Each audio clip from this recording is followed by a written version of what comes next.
Hello hello hello மக்களே, இது உங்கள் ராகினி. என்ன பாஸ், கோவையில இப்பவே எலெக்ஷன் ஜுரம் ஏறிடுச்சு போல. நம்ம வானதி அக்கா இன்னைக்கு திமுகக்கு எதிரா ஒரு சொடக்கு போட்டு சவால் விட்டிருக்காங்க.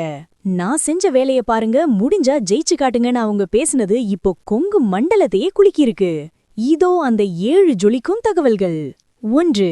கோவையில நடந்த பாஜக பொதுக்கூட்டத்துல பேசின வானதி சீனிவாசன், கடந்த 5 வருஷத்துல கோவை தெற்கு தொகுதியில நான் செஞ்ச பணிகளை பட்டியலிட தயாருன்னு ஆவேசமா பேசினாரு.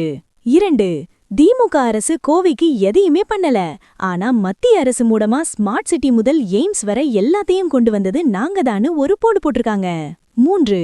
மேடையிலேயே ஒரு சொடக்கு போட்டு, முடிஞ்சா 2026ல கோவையில பாஜகவை ஜெயிச்சு காட்டுங்க பார்ப்போன்னு திமுகக்கு ஓப்பனா சேலஞ்ச் பண்ணிருக்காங்க வானதி அக்கா.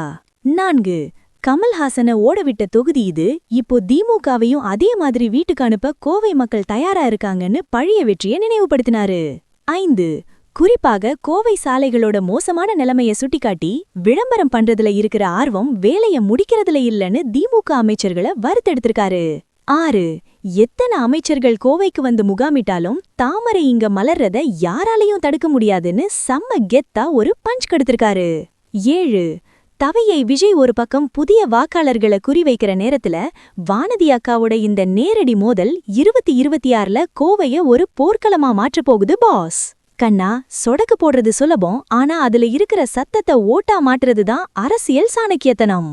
வானதி அக்காவோட இந்த கான்ஃபிடன்ஸ் திமுகவை கொஞ்சம் யோசிக்க வச்சிருக்குன்னே சொல்லலாம். இந்த சொடக்கு சேலஞ்சுக்கு திமுகவோட கோவை பொறுப்பாளர் என்ன சொல்ல போறாரு?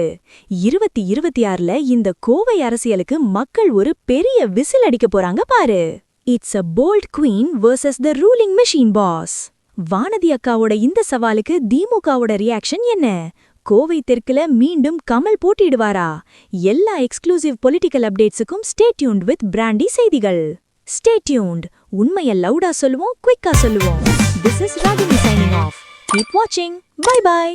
ஒரு விசில் போடுங்க பாஸ்.